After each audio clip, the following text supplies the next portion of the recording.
Yeah, thank you. This session is going to be recorded or is already being recorded.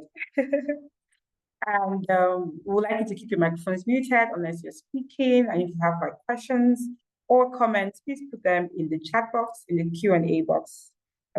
We have our fantastic colleagues, Gladys, Ajuma, Amina. They'll be there to address and highlight them to us during the session and towards the end of the session.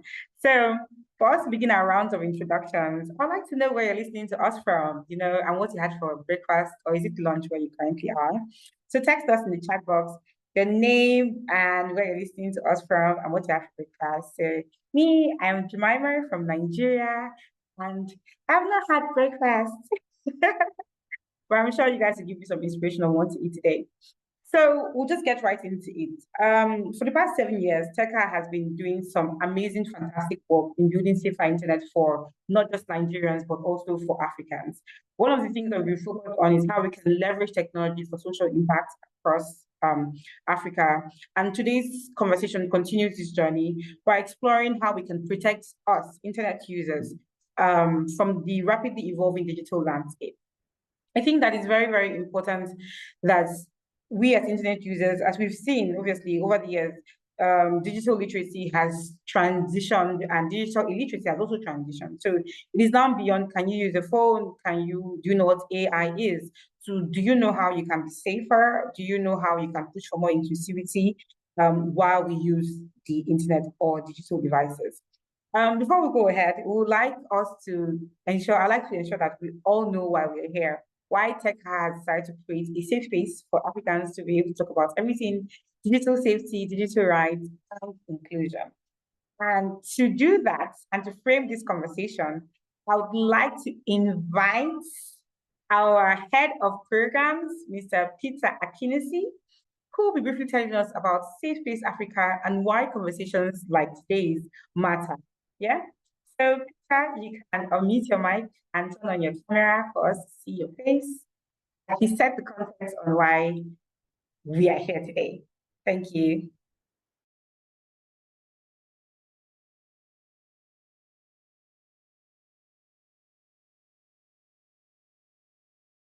Is Peter ready? Peter, can you hear me?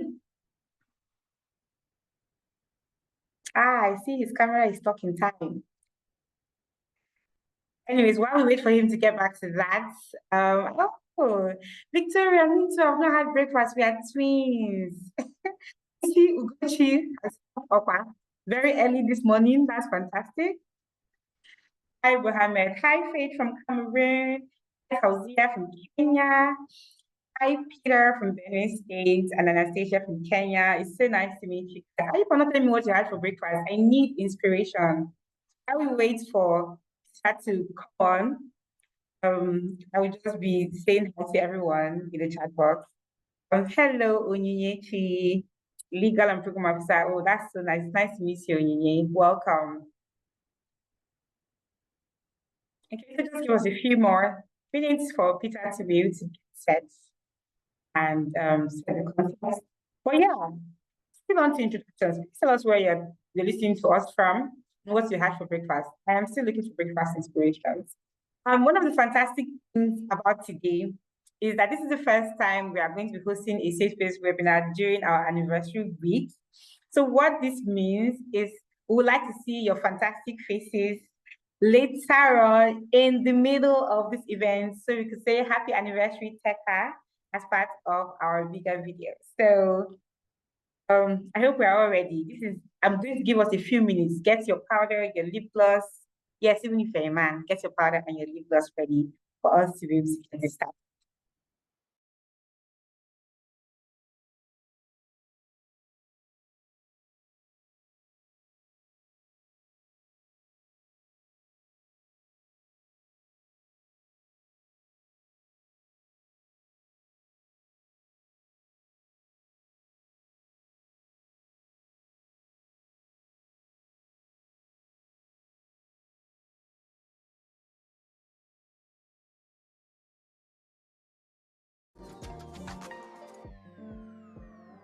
Princess, can you please send that to us here in Abuja?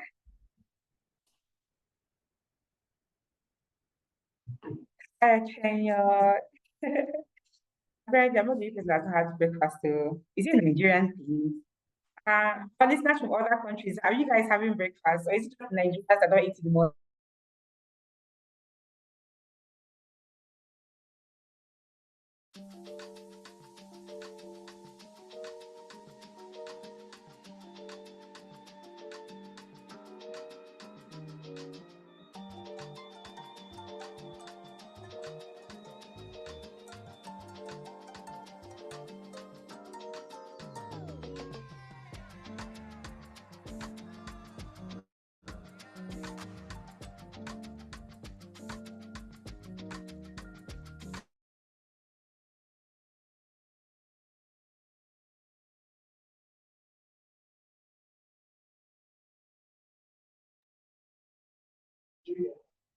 Could you come back? Okay, mic is muted.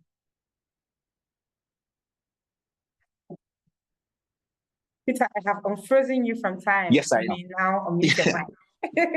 All right. Thank you very much. Good morning, everybody. Good afternoon, good evening, depending on where you are on the continent or even in the wide diaspora. Thank you so much for joining in. Apologies for that little glitch. I guess is why we're here today. It's part of the issues that we're facing.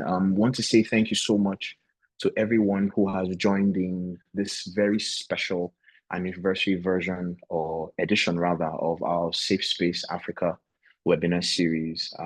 We're genuinely honored that you joined us today because we know what it's like. We all have busy schedules, but you've taken time out to not just, join in a conversation that is very integral to the advancement of the entire continent and the people on the continent, but also taking time to celebrate with us as we clock 7 years. As we begin, I'm sure a couple of people might be aware why we began the Safe Space Africa webinar series.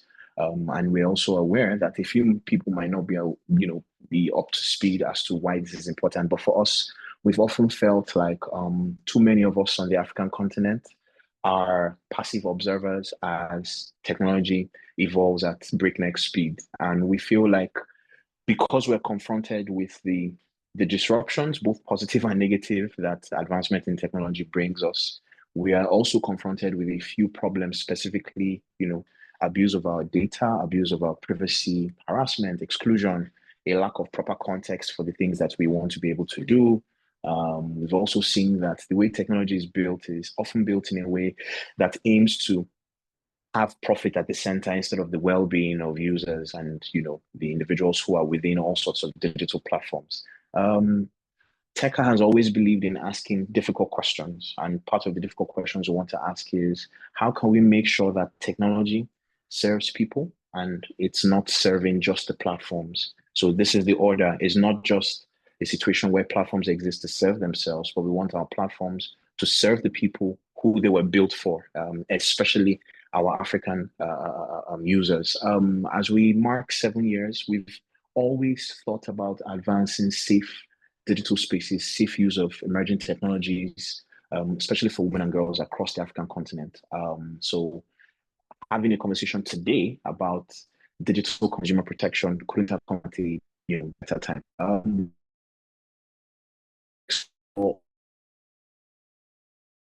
And that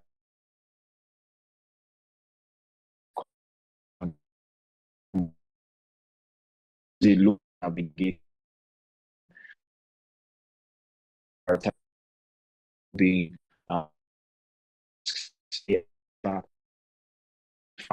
how can we them the power of unity. So we also want a situation where for each and every one of us, as we foster our growth as civil society, as people who are just basically citizens and netizens who want to stand up to oppressive governance structures across the continent, if you're a woman leader, if you're a community leader, whatever collective you're part of, whatever stakeholder group you find yourself in, we genuinely hope that you can come to this conversation and learn and or share as well, what has worked in your locale across Africa, what hasn't worked, and hopefully we can chat a solution, a shared solution together. As we're reflecting, throughout this week, like Jemima, my colleague, mentioned on our 7-year journey, we hope that the call for unity and collaboration is not ignored. And in terms of our asks are quite simple. We just want a situation where everybody is able to show up today. Please listen deeply. If you can engage, as actively as possible, we'd appreciate that. And please leave here with a renewed commitment or a sense of commitment to acting together, right? So we believe that there are a bunch of challenges that we're facing, but the potential that we have as a group of people who are standing up against the tyranny of digital oppression, the tyranny of capitalism standing in the way, oppressive capitalism standing in the way of our safety, our advancement, is something that if we pull our resources together, we pull ourselves together, we'll be able to, as it were, sure for everybody that is involved. So once again, welcome. Thank you so much for joining this conversation. We couldn't have been doing it with a set of better people. Have a lovely time today. Thank you, Jemima. Over to you. Thank you so much, Peter. That was really nice. Thank you for grounding us so well on what the Safe Space Africa is about and what we're going to be talking about today. I don't know about you, but I'm super pumped for today's edition. One of the things that Peter had mentioned is Tech are trying to give visibility to the work that we're doing, especially when it comes to digital literacy and awareness. I see that it is very interesting that most people do not really like to talk about these things, but it is important that we talk about these things. So while the conversations are going on, I would like us to live tweet at us. I would like us to tag us on Instagram or on LinkedIn about this conversation, any questions that you have or something that, strikes you in between. Yeah. All right. I see our fantastic panelists are already here in the room. We have an incredible panel here with us, bringing expertise from law, policy, activism, and even feminist organizing. And I'll be introducing them shortly. But first, I'd like to thank you super much for joining us today on this engaging discussion. It's going to be really interesting. So keep your eyes peeled and keep your ears open as we're going to be diving deep in what it means for digital protections or digital protection consumers in Africa. So first off, I'll be starting with Penina Susan Igaga. Penina is a Ugandan legal practitioner and digital rights advocate. She currently serves as legal services manager at Barefoot Law, focusing on rights-based legal empowerment, digital inclusion, and community-centered outreach. Hi, Penina. I'm super psyched to hear from you again today. Up next is Salamawit Tezara Chaka. She is a Pan-African feminist all the way from Ethiopia. She is a digital security trainer, founder of She Is Secures. Her work centers on feminist internet, online safety, and addressing technology-facilitated gender-based violence. So I know a lot of us have heard about sexual gender-based violence, but there is a new sheriff in town, or at least coexisting side by side. Technology-facilitated gender-based violence is becoming really rampant, and I'm really glad that we have Salamawit Tezara Chaka here in the room with us to be able to shed more light on what it means for us to also address this as part of digital consumers.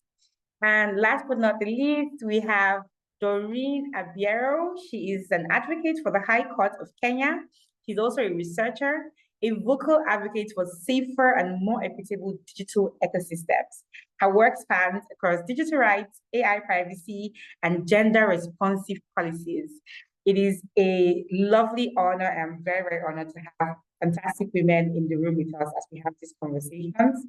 I'm just going to get right into it. I'll start with just having this conversation with a few guiding questions, and then we'll move around the panel. Please, while you're listening, if you have any questions, please ask it in the chat box.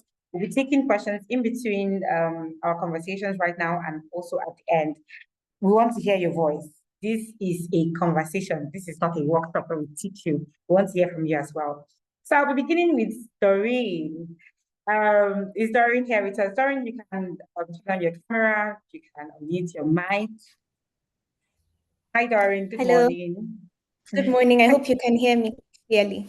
Hear you loud and clear. It's so nice to have you. So I'll just get right into it, right? So what does consumer protection risk? What does it do for African netizens? What are the risks that they are facing with the growing use of AI and other emerging technologies? How do these gaps in policy frameworks across the internet worsen this risk that they're experiencing? Yeah, thank you so much for that question. So there are a number of risks. Maybe I'll just mention a few that have been really highlighted across the continent. So the first thing is biometric and identity abuses, where we have AI-driven identity documents or AI-driven IDs or face or iris technology. So we have such operations that collect large-scale collection of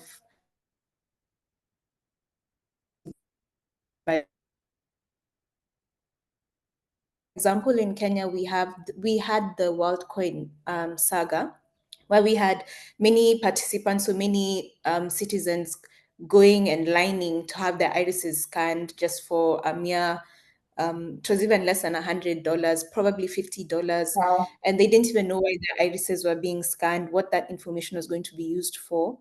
So that's one thing that I think needs to be sorted out, the biometric and identity abuses.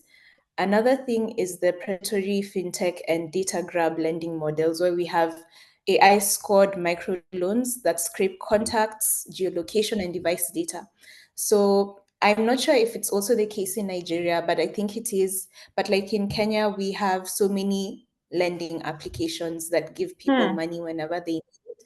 So you have these applications actually in the background are actually taking your contact information, your location, and even your device information. And then we have what results after this when people fail to pay is we have debt shaming campaigns where they target the borrower's family or colleagues. So you didn't sign up to the application, you weren't even party to it, but then you have random people calling you and telling you, oh, you have your friend or your cousin or your brother hasn't paid.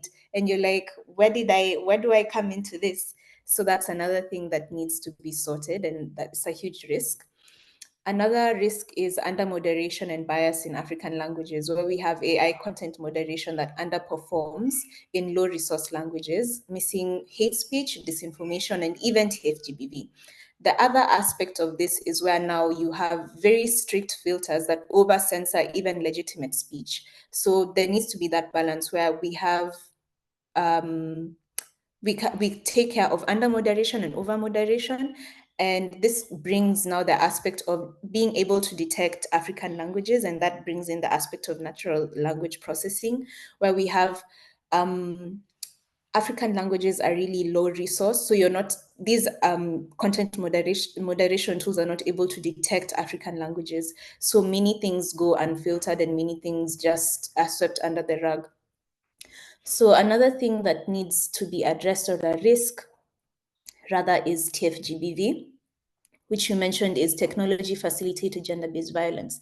So we have non-consensual sharing of intimate images, we have doxing, we have deepfakes, and even coordinated harassment and impersonation that flourish where reporting flows and legal remedies are weak. So this is particularly to women journalists, activists, and even women in public and political life, or even anyone really.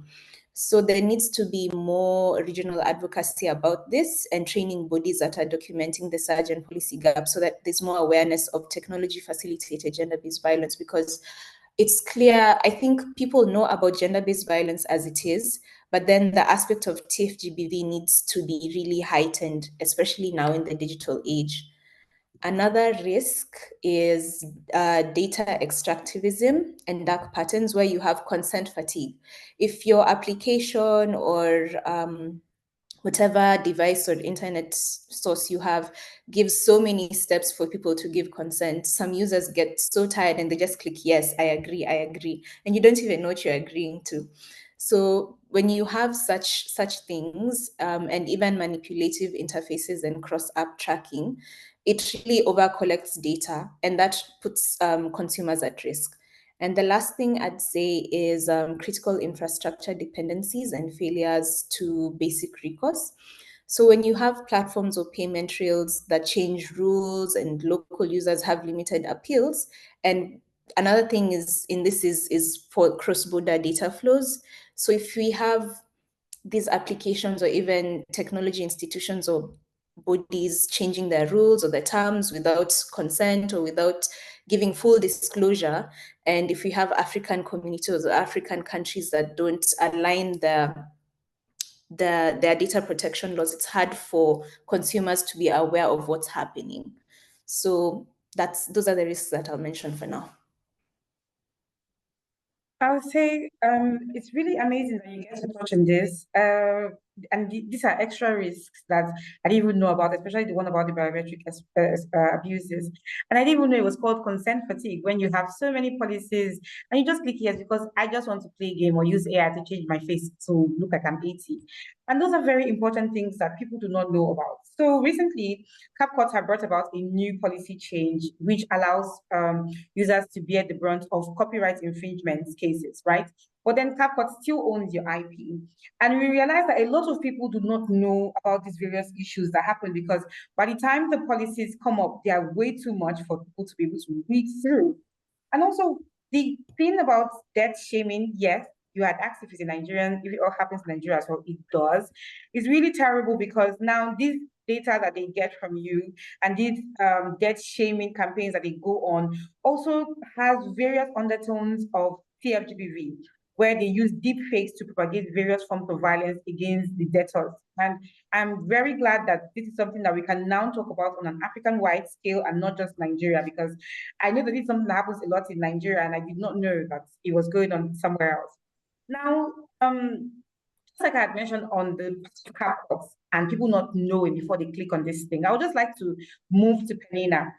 Penina, what role does legal literacy play in ensuring that African consumers demand more accountability from tech platforms and the government? Because while people may be aware or on how to use the devices and say, oh, I'm not a digital illiterate, what does legal literacy, when it comes to technology use, what role do they play in ensuring that we know how to seek for better from the government and from platforms?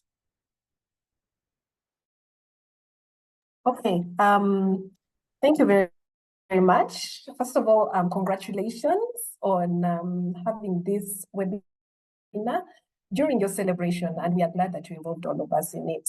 Hello, everyone. My name is Penina. Now, thank you for that question.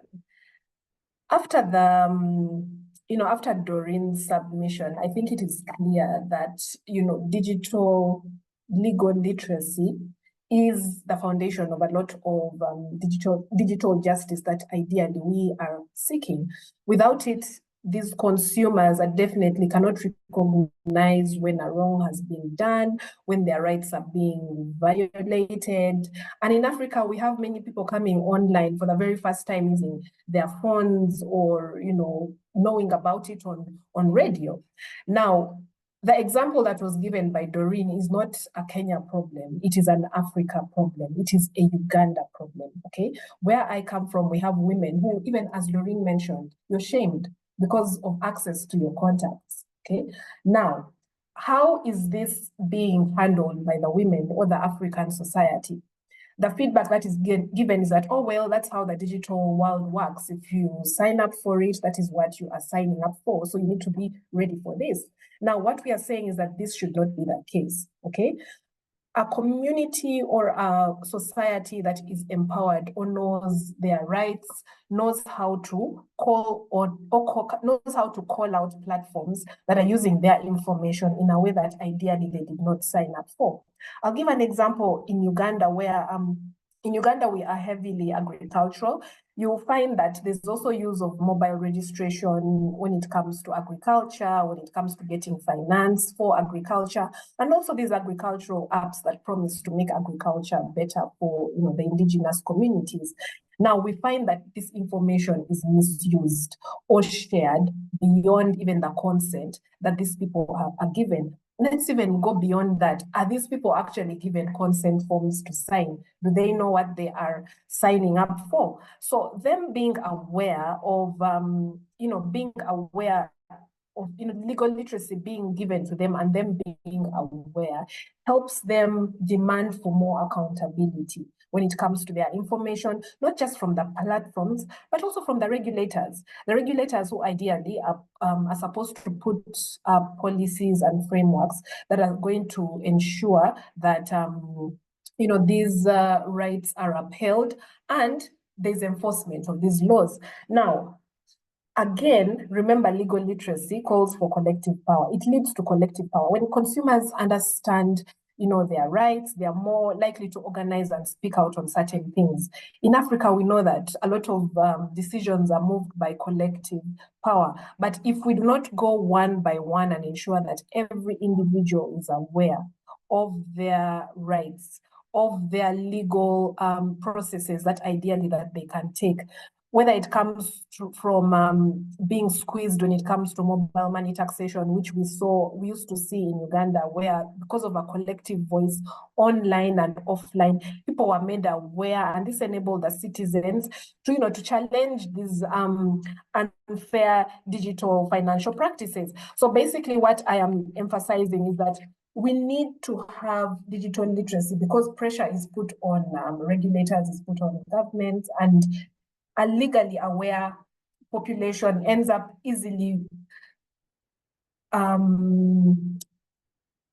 eyeing a vague policy that ideally they can challenge. They can demand stronger consumer protection laws, and this will ensure transparency from even the regulators, and this will mean that there will be more pressure and also on the platforms that ideally is supposed to give accountability. So basically what I am saying is that legal literacy, right, digital literacy will transform how African digital consumers use the platforms that they are on. They will turn into rights holders. They will know exactly the potential that they have when it comes to demanding for this. It will equip them with challenging ways of challenging exploitation, and also will just basically break down some of these systemic concerns that come up as a result of there not being any regulation when it comes to these policies. Now, I don't know whether I can speak to some of the approaches that have helped in ensuring that this awareness is there, but I can speak of two where we have localization of knowledge. Thank you, Doreen, for emphasizing that. In my work at Barefoot Law, one of the main things we do is that we ensure that policies and laws are relatable, okay? So as opposed to me coming here and talking about digital rights, simply talking about data privacy, I can break it down even more to a localized form of setting by maybe giving an example of, do you leave your door open for strangers? So why wouldn't they let you, why would you let an unknown app just freely collect your information? In our homes, our culture is that you close and lock. Why aren't you doing the same for the apps on your phone? Okay, it's as simple as coming down to just giving the simplest of examples. Storytelling. People really undermine storytelling when it comes to real-time cases, but these are things that people can relate to, okay? So people grasp better when they share stories that mirror their struggles, okay? So at Barefoot Law and also in my line of work of, digital advocacy, when we're explaining these digital rights through everyday cases, we'll give an example of how a girl whose intimate photos maybe are leaked online, a farmer who is cheated of a fraudulent app. Some of these little examples are the things that hit home. Why are we giving examples of maybe a breach that happened in an international organization that these community members may not even be really aware of? So it's about us simplifying our way of providing information.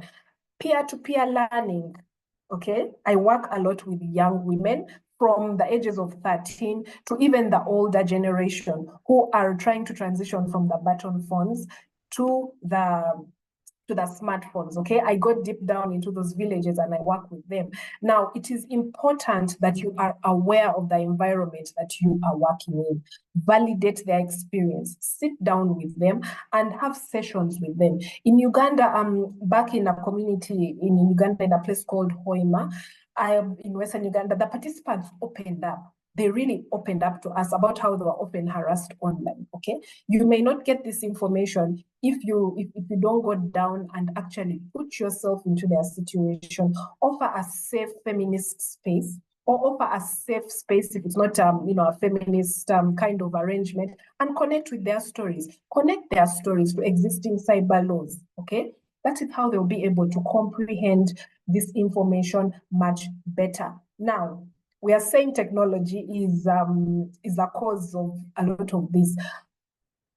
As we are teaching legal literacy, why not use the tools, the technological tools? Use them to give awareness of what exactly you're trying to put out there. Okay, so in my line of work, I use a lot of WhatsApp, which a lot of young people relate to. TikTok, SMS for the older people, Facebook for those who are able to access it, given that in Uganda, Facebook, there's a ban put on Facebook. And we share short, relatable, easy to read legal tips by giving a situation, a scenario that is relatable. For example, during COVID-19, when the online scams kept going on and on and on and on, we created FAQs, do's and don'ts. Do not do this, because a lot of people are going online. In fact, in Uganda, we keep joking that Ugandans went online and even started doing online shopping because of COVID-19. We're not very big on that. But because of these technological tools that we used, we reached thousands in those for us in Uganda, it was the 2 years of being held captive by COVID. And similarly, we also go ahead even now to use radio programs. We need to adapt to the fact, or acknowledge the fact, that not every individual or consumer who ideally is supposed to be online will always be online on their phone. The older generation that use their phone more functionality and all, but when it comes to enjoyment, they may lean more towards radio programs, TV stations. Why not use that kind of technology as a powerful tool to demystify the legal digital rights so that people can be able to understand them? And all this comes from us just working together. We need to collaborate across all sectors. Yes, I am a lawyer in the digital rights field, but why can't I work with a radio presenter? Why can't I work with the social workers in the civil society ecosystem to ensure that the rights issues are brought out? Why not work with the media to bring the attention to a concern that is there? So because of that, we are able to spread the message, we are able to reach the grassroots, and we're able to work with regulators, because when regulators see that people are actually speaking up on a topic that you put out there, it keeps the pressure on, okay? It keeps the pressure on. For instance, we can have awareness campaigns around, Uganda's Data Protection and Privacy Act. During COVID, in those 2 years, I had to mask up and move around all over Uganda, just teaching people of the new Data Protection and Privacy Act for 2 years. And because of that, people were aware, because of the online presence that was there, they needed to ensure their safety. So digital literacy and awareness, it's not just about knowing the law. No, I know the law, I studied it for all these years, but now you're trying to put years of law into someone who may not even understand the language that you're actually teaching them or giving them this information on. So it's important to navigate, the digital world with dignity, with empathy, with concern, to make sure that the data subjects, that the people that you're trying to reach are able to understand, comprehend, and be able to put to good use in their consumption of these apps and data platforms. Thank you. Thank you. Thank you so much, Penina, for that very robust answer. I think that two things that really stood out for me was the part on collaboration and advocacy, right? How to be able to tell their stories using the existing cyber laws. I think that is such a fantastic angle. One of the fantastic things about TechHigh is that we hear you on this, and that's one of the things we're doing in Nigeria. You guys can check out our social media pages where we try to break down digital safety and digital literacy for everyone to be able to know the various nitty-gritties of them. And my favorite the second favorite thing, well, you said a lot of favorite things, but the second thing that you said that really stood out for me was legal literacy would turn them into rights holders. Because truly, how do you know that you are being oppressed or you don't have this right if you don't know about the rights you are supposed to have? So that's really fantastic. And I'm looking forward to seeing how we're able to collaborate across platforms to be able to push out the awareness that is necessary. So I know that Salamarit has been on hold for us. So hi, Salamaris. Good morning or good afternoon for where you are. Can you please unmute your mic, turn on your camera? Hi, Salamaris.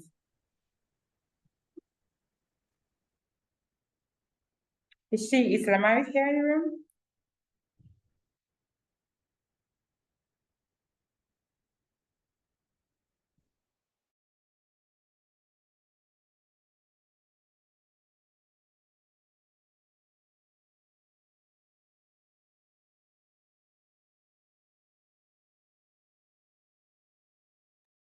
It is possible that Salamaris might not be here right now due to the technological issues that we are speaking of. So I will just move around a bit and go right back to Doreen. While our panelists are speaking, if you have any questions that you would like us to address or any questions for the panelists, please ask it right there in the chat box. So over to you or back to you, Doreen. So Doreen, I'd like to know how do gaps in tech policy frameworks across the continent contribute to or worsen the already existing digital risk?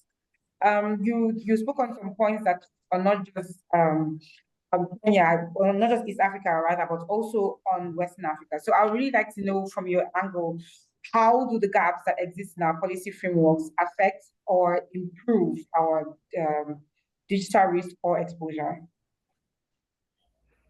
Yeah, thank you so much. I think the gaps that are there probably make things worse because we have fragmented data protection laws. Like there are many African countries that do currently have data protection laws, but you find that the terms in these laws are very inconsistent. So you have different forms of protection, different regulatory powers, fines, and registration processes.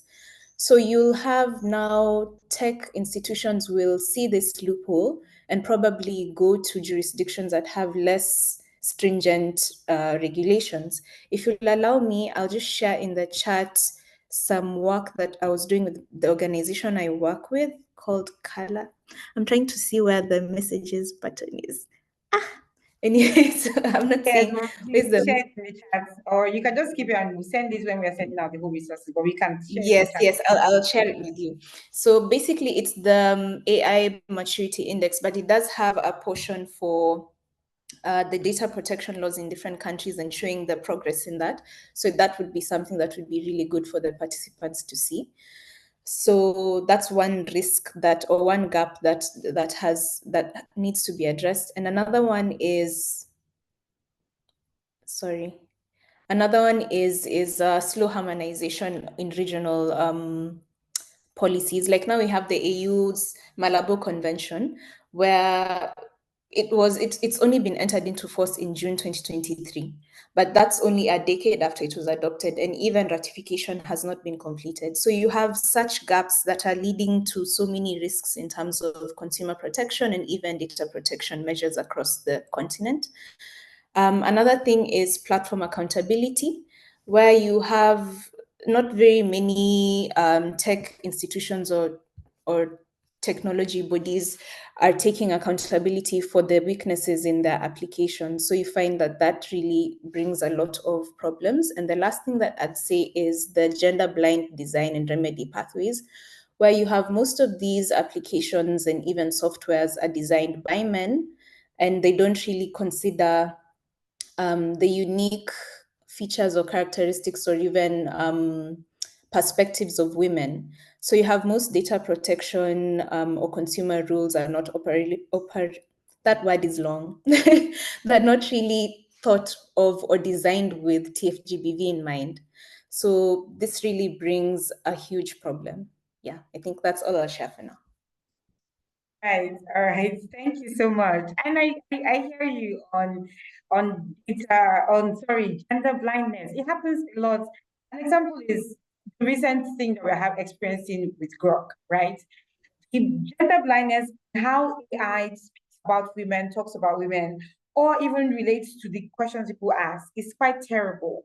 While we know that AI is a learning machine, we should be able to developers should be able to block some angles to which TFGBV can be perpetrated with the use of technology. So I really hear you on that. We're currently still waiting on Sulamawit, and while you are off right now, you can just put the links in the chat box for other people to be able to have access to them. Don't forget, we're available for your questions. If you have any questions for a panelist or the question generally about this topic, we are looking forward to hearing from you. I'll just back to Penina for now. Penina, I want to know, what approaches have proven most effective in raising awareness? I know you had mentioned a couple, but I would like to know that in helping African netizens to be able to understand the rights and protections that are already available to them, what do you think has worked the most, has related or resonated the most with our particular demography?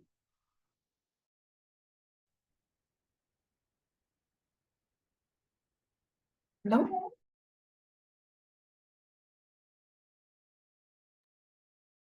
Penina, you might be muted right now.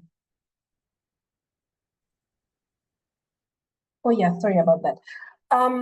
Thank you so much for that. So I'm going to allude to the work that I do mostly and how we've been able to hack this whole way of ensuring that we meet the expectations of the people that we serve, and that digital rights is something that they're able to get at first hand. I had already mentioned the radio programs and the local programs that we work with, okay? Now, these are very important because they are in the communities that we work with.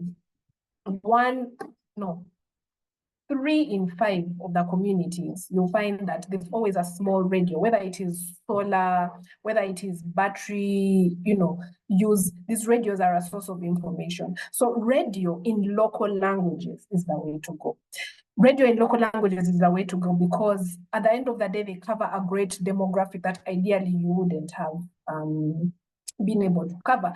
In Uganda, the radio helps, demystify cyber laws where women who have never used email, okay, but face mobile-based fraud lately are able to get information on the same. We've always had a call for platforms to have information generated out there for people to use, user-friendly information that people can use to help themselves. The pressure is on the platforms to make sure that, yes, it shouldn't only be profit-oriented. You should also have some kind of community inclusion or community involvement.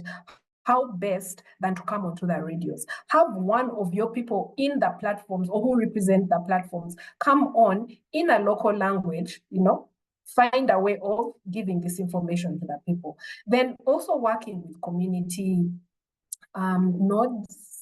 Other people call them nodes, other people call them community champions. We work a lot with local council leaders. We work a lot with women leaders to just make sure that we teach them to help the women within the community or the indigenous communities. We should not we shouldn't undermine the fact that these community leaders are a bit more educated than the communities that they work for or they work in. At the same time, this is an avenue where if I, as a stranger here in Uganda, right? Sorry, a stranger in Kampala, a stranger from Kampala, a lawyer, who I may come actually even speaking the local language, because when I'm training people on the law, for instance, from my tribe, I'm a Musoga in Uganda, right? A tribe called Basoga in Uganda.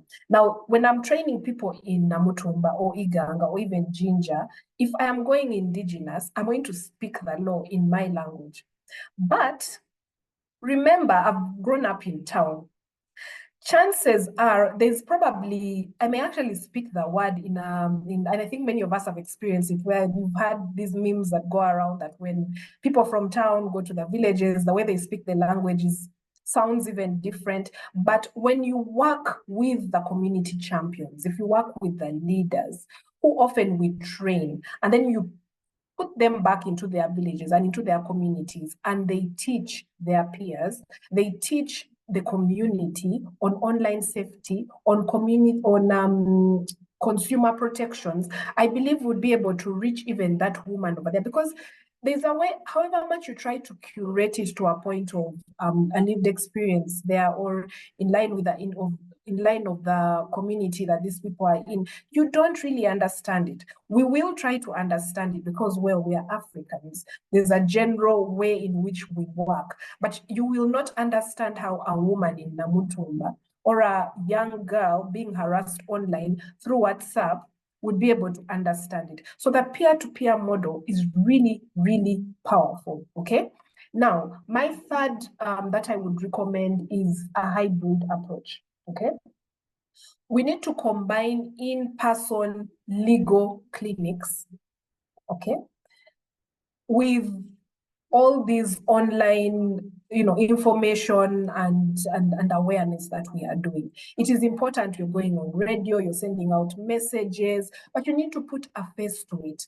We need to ensure that there's continuity of learning. After you've put out these messages, do you go out into the communities to carry out, an M&E exercise to find out whether people actually understood? We put the information out there, there's an information overload, but can we put a face to this information? Can we go within the communities, interact? Usually people are, during political times, people go into the communities to just understand what the people need. There's something that's really important when it comes to that. Go into the community. After we have put out this information on radio, you have seen it in SMSs and messages, Facebook and all that. Have you truly understood? How has it impacted your life ever since you got that information? Feedback is really important. So in my line of work, we meet with people where they are. Whether it's under a tree, whether it's in the village, whether it's at the community market, community sharing hall, we will do all that just to make sure that our message has been put across. So these three things, working collectively, I believe would be the best approaches to make sure that we do not leave the African community aside. We are trying to keep up. That's a given. We are keeping up. People like us are putting us on the international or global platform to talk about some of the concerns, the digital issues, the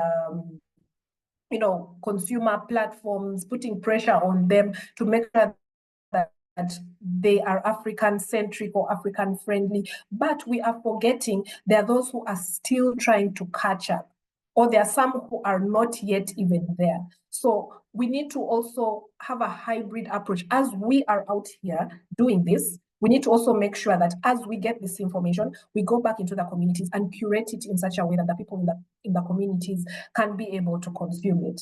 Thank you. Thank you so much. Fantastic points you've made. And I will just kidnap you and bring you to Nigeria so that you also join our advocacy team. You and Doreen as well. But I think this is very nice. I like the points about. So I like the point about meeting people where they are. Is very, very important. So one of the things that I would like us to do now is for us to ask questions around digital consumer production. What don't you know? Last month, TechEye had hosted an event in Lagos State where we had talked about internet trust, redefining online safety and trust, right, amongst users. And one of the things that one of the participants said was how curiosity was what made her use the internet the way that she did. She had also applied to a loan app, right? And you see how this curiosity has just unnecessarily exposed her to a form of data mining she did not know that she was not supposed to be part of. And that is what I'm hearing when you talk about breaking down the information that people need to know beyond how to use technology. Do you know the risks that you're opening yourself up to when you use them? So do you have questions? Over to you, our fantastic listeners. Do you have questions that you want to ask panelists, or just ask us about this topic? It's really, really important that we are vocal. No question a bad question, okay? So I'm listening. You can write it in the chat box. You can put up your hand. That would also will notice you. So to any of the panelists right now, so I'm looking at Doreen, I'm looking at Penina. I'd like to know what are proactive steps that African policymakers can take to ensure that tech platforms are, held accountable and they're transparent in how they collect and use consumer data from the continent. Doris was talking about people lining up to have iris scanned. I think that kind of thing would also fly in Nigeria, depending on the superstition level of where you take it to. They might say, oh, no, this might be witchcraft, so they don't participate. Or if you give them money, I'm sure they would. Because Doreen is mentioning that they're paying people and they're scanning their irises, getting important biometric data. So I'd like to know what are proactive steps that African policymakers can take to ensure that we can hold them accountable to how they collect and use our data. So Doreen? Yeah, thank you so much. So I think the first thing I'd say is there's a need for more structured data literacy and cyber hygiene practices. So this would include advocacy. This would include making sure that you reach out to people from the grassroots level going up, which Penina had mentioned, like meet the consumers or the citizens where they are. So you have to be able to distill this information about data literacy in such a way that anyone can understand it. It doesn't have to be complex. You don't have to use big words, but it has to be something that everyone can understand so that it's practical and very digestible for them. So that's one thing.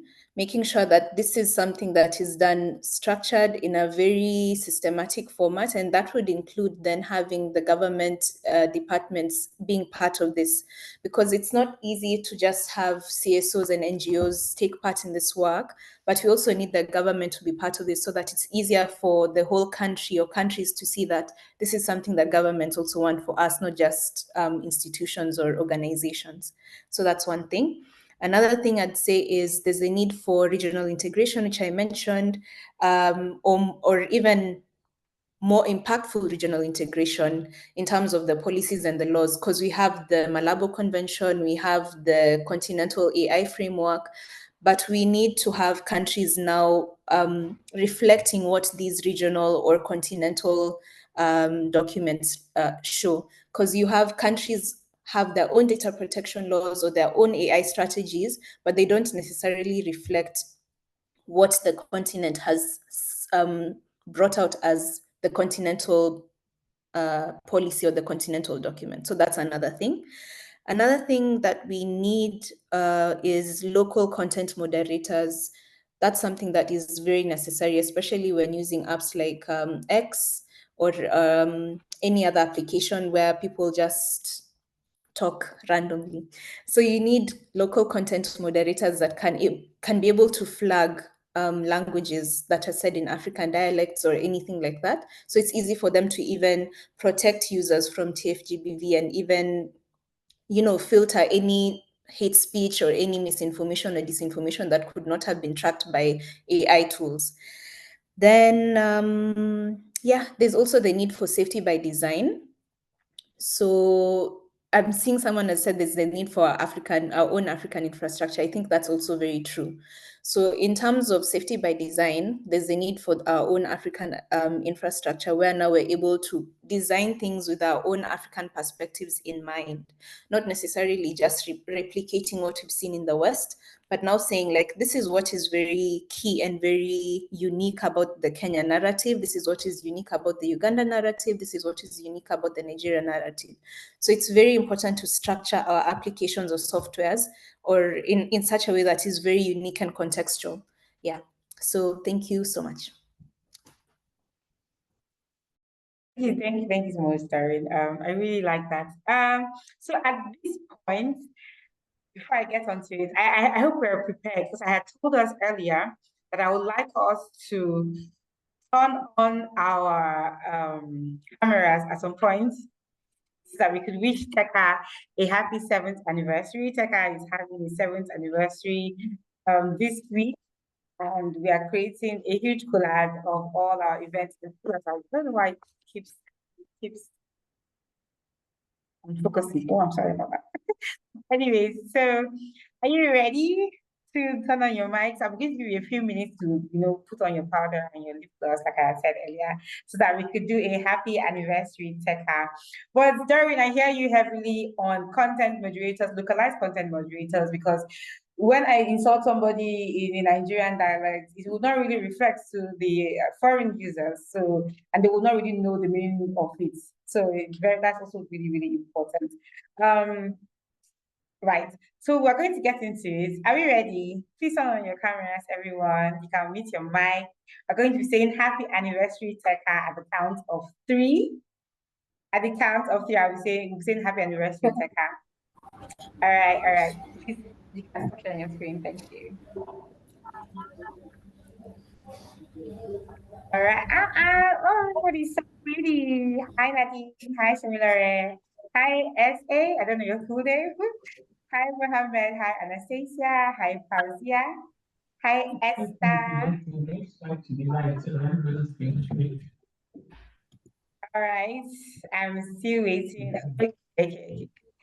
I see Mr. Kende. Mr. Kende, turn on your camera so that I can see your face. Hi, Living Green. Hi, Victoria. Hello, everyone. Please, you can. So at the count of 3, we can now unmute. Hi, Onyechi. I'm going to just be saying hi until we're ready. So are we ready? Say happy anniversary, TechHack. So 3, 2, 1. Happy anniversary, TechHack. TechHack. Happy anniversary. Thank you so much. All right. Yeah, I'm just going to do this because I think I see Florence. Florence, you can mute. You can turn on your camera. Okay. I see a couple of people are now turning back on their cameras. So just do it. Let's do it one more time. All right. In 3, 2, 1. Happy anniversary. Happy anniversary. Wow, thank you. You guys are amazing. Thank you. Okay, now you can all go back to turning on your camera. I see you're shy. Okay, now that I'm seeing your faces, I'd like to hear your questions. What questions do you have on consumer protection? So it means you can hear me. Anyways, I'd like to hear your questions on digital consumer protection or your commentaries as well. I'd like us to know that in opening up our spaces for other people to be able to learn, we need to speak about these things. And we cannot speak about these things if you do not tweet about them, if you do not talk about them for other people to see and ask questions and say, oh, where did you learn that? If you check the chat box, you'll be seeing that we have various links to our various resources, like Quram, where people get to report incidents of online gender-based violence, or TFGBV, like Doreen had said. So in Nigeria, we are able to aggregate the data on the various forms of TFGBV or OGBV that exists in various states. And we also get to learn about various forms of OGBV or TFGBV that exist. Just like Penina was talking about, the best way to do it is to break down the stories, connect them to existing cyber laws for people to be able to relate to them and learn from them. TechHack is very open to various forms of advocacy collaborations. We have a communications advocacy group that allows us to expand and talk about these things. So follow us on all social media platforms, send us a message, whether it's for collaboration or how you can contribute to the work that we're doing, writing an article. We are very, very open to that. Okay, so I see a message from Amina. I'll just read that out. Amina says, regarding content moderation and moderators for social media and LLMs, we've seen cases where moderators are exploited and are unable to speak up against such oppressions because they are afraid, they are unaware, and they have usually signed contracts that stipulate these conditions.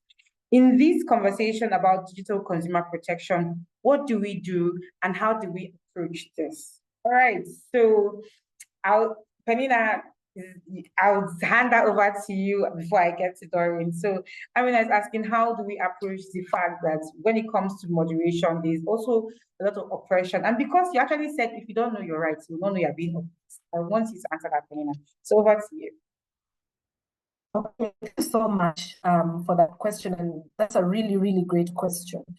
So I have worked all together with organizations like Women of Uganda Network, who Women of Uganda Network. I have also done a few consultancies with Enable, where one of the main target one of the realities is that as we try, even as the advocates, the activists, the moderators, as we try to control and organize these spaces, we are approached with a lot of pushback, a lot of backlash.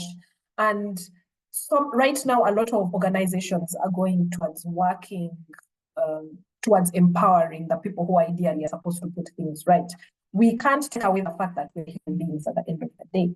We go through certain challenges, but it is important that the mental well-being, capacity building on a lot of these rights, a lot of the processes, a lot of the systems are emphasized. Not everyone in this space is of a legal mind or did law, okay, or is aware of some of these processes, or is aware of, in the event that this happens to me, I can do this. Capacity building on all fronts is important. Capacity building on your mental health, capacity building on your line of work, capacity building in line with how to handle a situation if you are caught in this situation is really important. And so, like I said, it goes back to my point of collaborations. It is important for us to identify organizations, institutions that work towards ensuring the well-being of some of these content moderators, okay? Now, pressure needs to also be put on by the regulator. But initially, you had even asked a question on how the regulators, what role they can play in ensuring, digital literacy and consumer protection. The moderators, the content moderators have work to do, okay? But they need a fair ground or a fair play on how they can be able to do this work.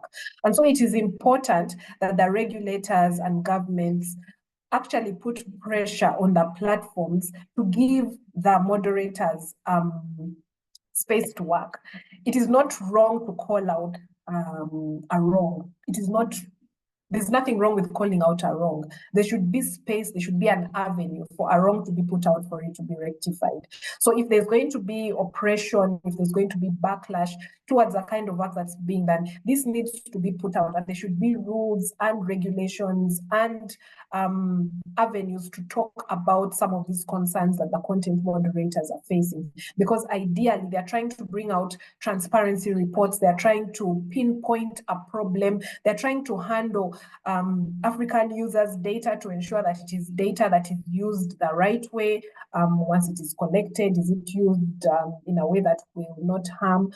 So these are some of the things that we need. So for me, the main thing is collaboration. It's going to need a multifaceted approach to ensure that it can't just be Penina talking about it. It can't just be another organization having capacity building. A collective front is what is going to get us there. So it's now up to even the content moderators to identify spaces or safe havens where they can actually go in the event that they are attacked, to be able to know how to deal with the situation that they are put in. Thank you.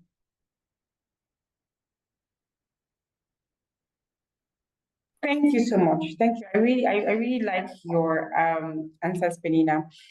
So right now, I would like us to note that we want to hear from you. One of the things that TechHeart does is that we don't give lectures. We like conversational. We like to have conversations. It has to be you and us. We are trying to build a map that allows us to be able to see what safer internet means for Africans. And we want to use your words to do it. We don't want to tell you what it should be. We want you to tell us. We want you to tell big tech. We want you to tell government what it should be. So we have put together a Mentimeter link. So this, I think it's there in the bio. They're just going to highlight that again in the chat box. A Mentimeter link and a code for you to click on it and tell us in one word, what should Africa prioritize for a safer internet? What should Africa prioritize when it comes to its internet? So I'm looking forward to your answers. We are going to be on the back end. We're watching and listening. Please We highlight the link for us in the chat box.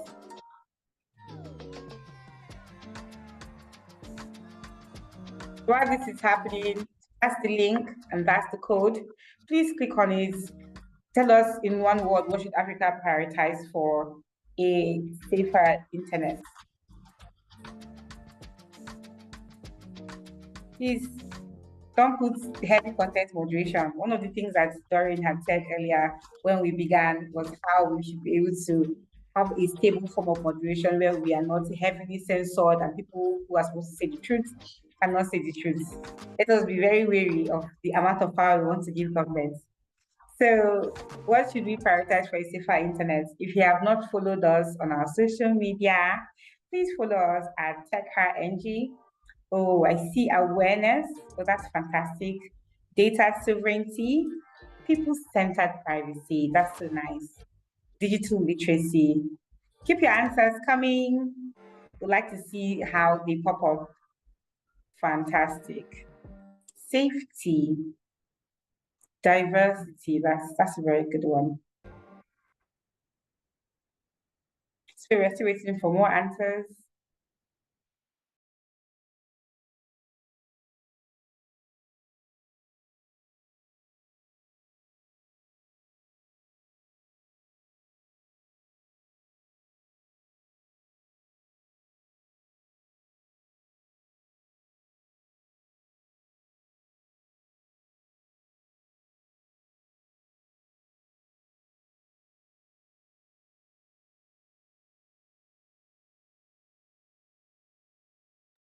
All right. So while our network was out there throwing us out, I see there's a question from Living Green.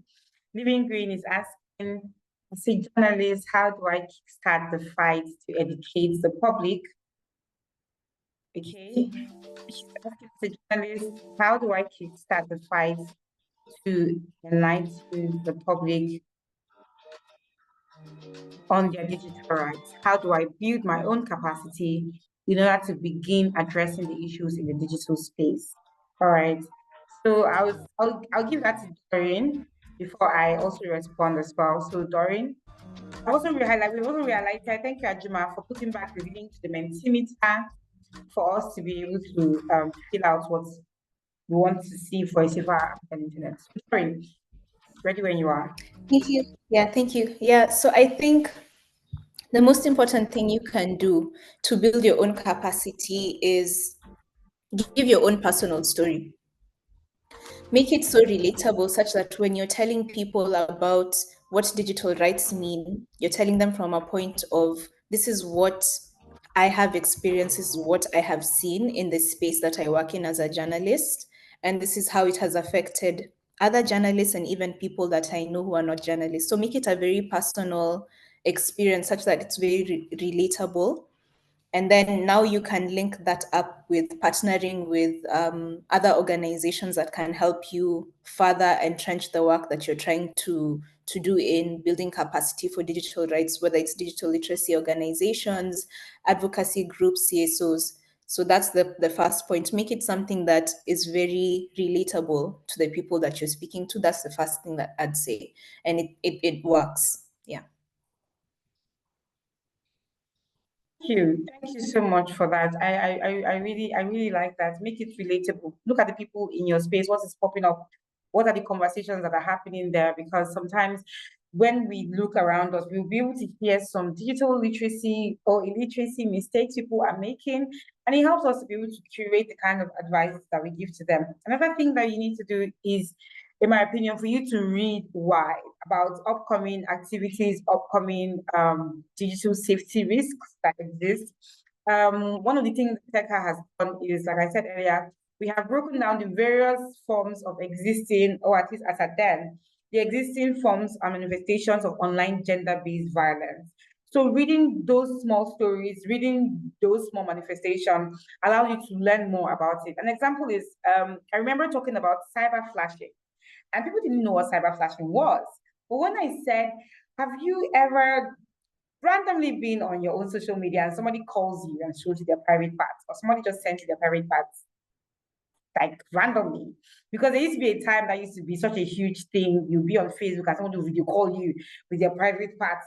And that is cyber flashing, but people did not know that that was called cyber flashing. So learning more and reading more allows us to be able to bring out generic context-specific examples that allow people to learn about these various forms of abuse. So thank you so much, Victoria, for that. Tina, you would like to contribute to that?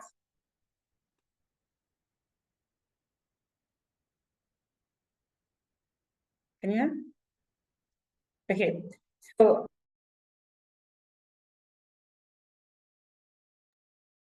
Sorry, you kept skipping. I don't know whether it's my internet or yours. it can possibly be my internet. It's actually raining over here. Yeah, so I was asking if you wanted to contribute to that. So that's Sorry, I didn't get the first bit. Sorry. okay. I think that the network is breaking, so I'm just going to leave that for a bit. I've seen that other people are now, yes, I'm seeing more and more users are filling out the Mentimeter. We have 42 on our Mentimeter, on our participants, at least 40 participants here, and I've only gotten 16 responses. When you click on the Mentimeter link, tell us what you want to see. Firm policy, I like. Okay, thank you so much, Penina. I was asking if you wanted to contribute to the conversation on how she can build capacity as a journalist to create awareness on digital safety and consumer protection. Yes.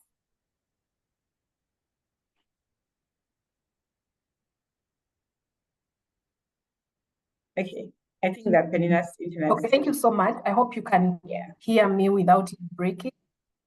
Okay, I can hear you right now. Can you hear me now? Oh, perfect. Sorry about this. It actually showed me that my internet was unstable. So it's back now. So the thing is, journalists are very important in the communities that we live in and the society that we live in, because they report. They're supposed to report exactly as is. They need to ensure that information. I think their main contributor to society is providing information so that people can be able to make informed decisions. Okay, if a journalist doesn't report, it can create a negative impact on a community. So let's go back to protection of journalists online. We've had a lot of backlash on journalists who speak truth or who speak to consumer protection. Why? Because there's a profit-oriented, mind towards not speaking some truths, because when people are informed about certain things that will affect them, they end up rising up against that is affecting them. So it is important that, yes, indeed, capacity building is important for also the media journalists, all journalists who report on all this. Why? Because do not want them to keep information because they are afraid for their lives. Okay, freedom of expression is a right that ideally everyone should be able to enjoy, and many governments and laws internationally, regionally, nationally emphasize the importance of freedom of expression, because that's the beginning of people knowing about their civil, political, and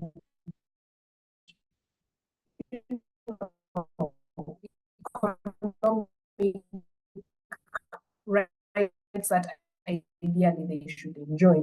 So there's journalists run to what are the processes. I know there is journalism law that is usually put in their practice when they're in school or when they are in their education system, but is it enough? Is it enough for them to use when they are faced with some of these challenges? We cannot leave them behind, because I myself watch TV. I listen to radio once in a while to just make sure that I'm abreast with what is happening. So now, if you're going to end up having the people ideally who are supposed to give information on some of the concerns that people face, going through these same concerns that they are supposed to report on that people are facing, there's need to put in protections that ideally should protect them. But then one of them is starting them. Doreen spoke about self-awareness. There's this whole thing of self-censorship. Why should you self-censor when your profession is you actually giving information on certain things that ideally affect the communities and the people that ideally should be getting this information? So capacity building, that there are systems, and where do they go to make sure that these systems are done? In the event that this does not happen, are there reporting portals? Why not come up with, one of my suggestions would be coming up with a media or journalism portal, one that one can report without necessarily being known that it's Penny who has reported this matter. Of course, it may later on, when there's need to elaborate on the concern, you may be called upon through that portal to even give more information on where the issue is. But if we can have some of those, because we know under sexual exploitation reporting platforms, to protect the victim or to protect the survivor, ideally you need to have a curtain that protects them, to give them more confidence to report. So there's also need to have a media and journalism portal where they can report some of these concerns of the backlash that they may be facing in their line of work. Thank you.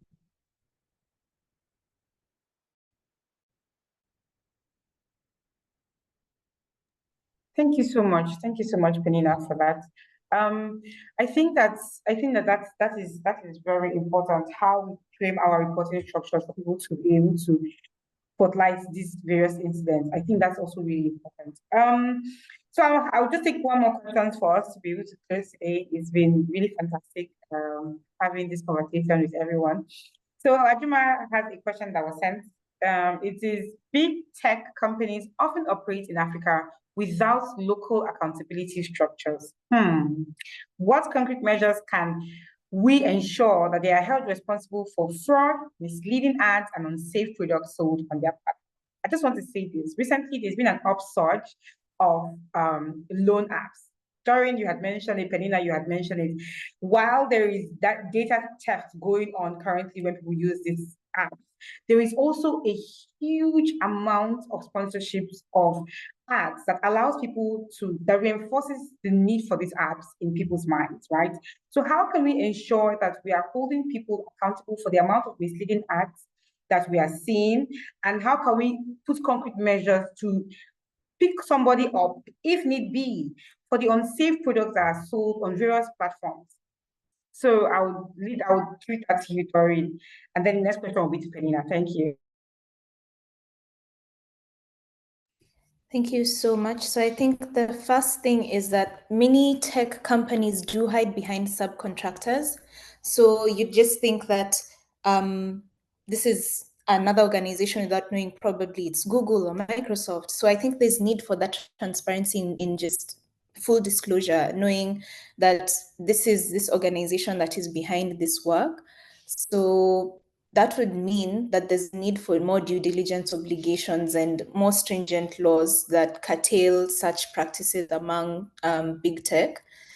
Another thing that I'd say is that it's very important for these organizations or even African countries to ensure that there's more local taxation and fines, that is financial accountability, such that these organizations or these tech institutions are not running away from taxes or even getting away with fraud and scams.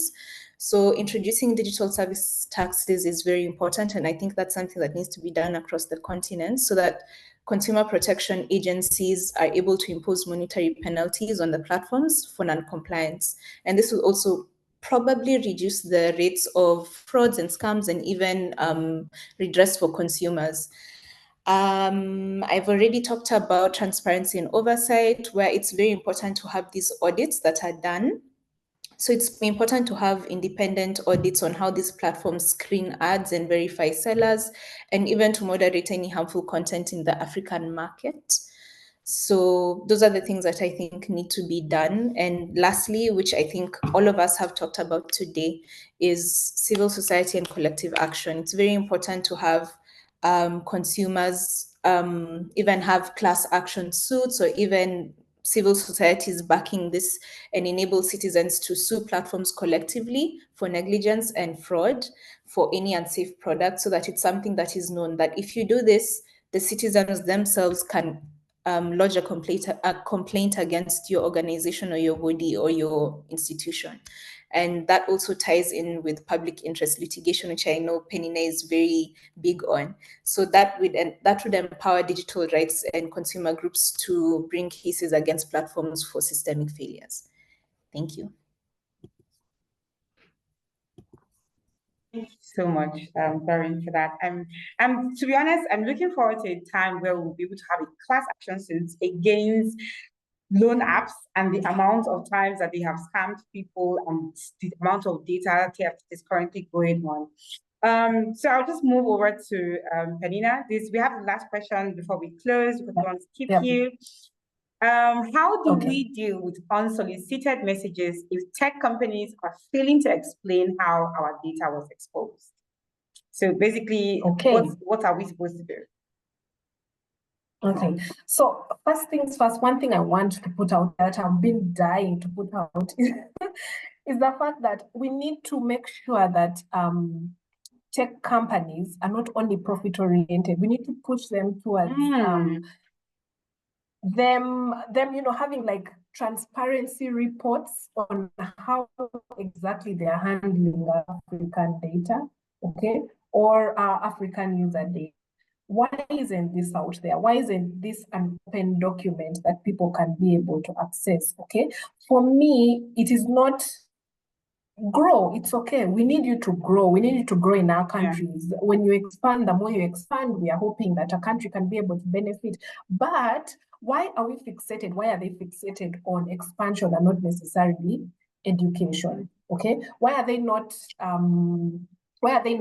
fixated on transparency? Why are they putting clear, simple terms of service that ideally can be understood by the locals in which they are working? Now, it is really, really important under the data protection and privacy laws that when you collect information from data subjects, number one, they need to know that ideally before you collect, there has to be consent. And once they have consented, they need to have transparency on how exactly this information is being used and for how long it is going to be used for, okay? All this information is not out there. Where are you keeping this information? Have you told us where the data banks are? Where are you keeping this information? How are you keeping it? Here in Uganda, we keep making jokes of how if you went to a hospital, okay? If you went to a hospital, and in Uganda, we have, I don't know if you've heard of Rolex, the chapati egg, snack, where if you went to a Rolex guy and he gave you your snack, if you looked at the paper, this is information that ideally was maybe not discarded off properly at a medical institution, okay? Now, same thing, let's allude that to the big companies. What exactly are they doing to ensure that the information that they collect from me is not being shared with third parties, unless without my consent, okay? And even if it is shared by third parties, how do they guarantee that the third parties are going to use this information the way I signed up for? You promised that my information will be okay, but once shared by third parties, what safeguards are there to ensure that there's continuity in the safety of my information? So there's need for our regulators and our various governments to make sure that this responsibility doesn't only fall on me, the user who gives this information, okay? I want to use the platform. I want to use it for financial gain. I want to use it for whatever, enjoyment, look at videos and all that. I want to share my videos, but how are you going to make sure that my information is not misused by a third party? We can't keep leaving this information. We cannot keep leaving this role to just me, the user, and also the government. Pressure has to be put on the platforms themselves. they profit from our African data. And so there should be a responsibility of ensuring that they invest in user protection and awareness of this user protection. Thank you. Thank you so much. Thank you so much, Penina, on that. I think that I really like your point on the fact that when it comes to big tech organizations, big tech platforms, we should try to move beyond profit making to also dig deep in how they are into data compliance. Truly, where are the data banks? How is our data being used? And you see this conversation on Africa. Africa is a country, because what you have just said is severely correct. It's not just a party. You buy suya here in Nigeria and you're seeing your certificate or your important information that contains maybe your banking, that can give access to your banking information, amongst others, are being accessible to users and just anybody randomly by the roadside. So I hear you on this. This has been a very fantastic conversation. I am severely enlightened by the amount of things I have been able to learn, especially the fact that if we do not know our legal rights, we will not even be able to know if we're being oppressed or not. This has brought us to the end of today's or this month's episode of Safe Space Africa. I am so proud to be hosting this event and to be part of the team that has given us a safe space to be able to talk about digital consumer protection for Africans. If you have not filled out our attendance sheet, please fill out our attendance sheet. Check us out at TechNG, where we are able to break down various forms of digital safety information, digital inclusion information, amongst others, for every user. Is it OGBV? Is it SGBV in Nigeria? Is it climate change awareness or feminist organizing? Well, TechHi is there. Like I said earlier, we're very open to collaboration on creating awareness for smaller groups, for everybody as much as possible. So persons with disabilities, marginalized people, we are there. One of the things that TechHi is trying to do is to ensure that we are leveraging technology to create the impact necessary for you to be aware on your digital safety. It was fantastic hosting this. See you same time, well, in the next 2 months, because this is bi-monthly. We're going to be posting our attendance sheet link again. Thank you so much, Peter Oga, and thank you, Andrew, for attending. I want to say a super shout out to all of you for coming. We have come to the end. Please fill out our attendance form. Looking forward to seeing you again. Bye. Thank you to our fantastic host, our fantastic panelists, Penina, Doreen. Unfortunately, Marit couldn't join us today, but we'll be able to host another time. So thank you for being a fantastic host. I can hear you. I was saying thank you for being a great host. Oh, please, Penina, you make me shy. Thank you for being a fantastic panelist. So consumer protection is about policies. It is building digital spaces, safe spaces for us to have this conversation. Tweet at us. Tell us what you learned from today. We look forward to seeing you at our future events. Have a fantastic week. Mwah. We love you from TechHi. Bye. Thank you so much, Hawan. Thank you. Nastasia. Bye now.